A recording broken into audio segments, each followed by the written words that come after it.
आता एक मोठी बातमी आहे लाडकी बहीण योजनेविषयी। लाडकी बहीण योजनेबाबत उपमुख्यमंत्री देवेंद्र फडणवीस यांनी विधान परिषदेमध्ये मोठी घोषणा केलेली आहे। एका कुटुंबात 2 महिलांना योजनेचा लाभ घेता येणार असल्याचं फडणवीस म्हणालेले आहेत। तर सेतू केंद्राला योजनेच्या नोंदणीसाठी प्रति अर्ज 50 रुपये राज्य सरकार देणार अशी मोठी घोषणा फडणवीसांनी केलेली आहे। तर अधिकचे पैसे घेतले तर सेतू केंद्र रद्द करणार असा दम सुद्धा फडणवीसांनी दिलेला आहे। साम टीव्हीच्या बातमीनंतर आता सरकार ऍक्शन मोडवर आल्याचंच पाहायला मिळतंय।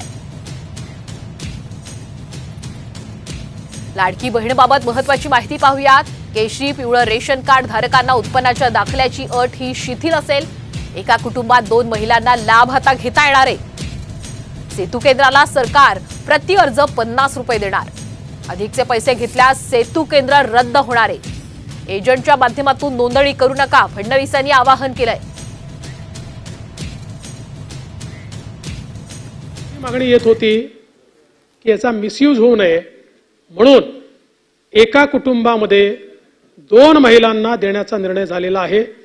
एक विवाहित असेल तर एक अविवाहितला देखील देण्याचा निर्णय त्या ठिकाणी झालेला आहे। सेतू केंद्र वगैरे यांनी किंवा आपल्या अंगणवाडी सेविका असतील या सगळ्यांनी या योजनेमध्ये मदत करावी म्हणून प्रति व्यक्ती किंवा प्रति फॉर्म 50 रुपये राज्य सरकार त्यांना देणार आहे। आणि याच्या वरचे पैसे जो सेतू केंद्रवाला घेईल आणि तशा प्रकारचा पुरावा मिळेल त्यांचं सेतू केंद्र रद्द करण्यात येईल हाही निर्णय घेण्यात आला।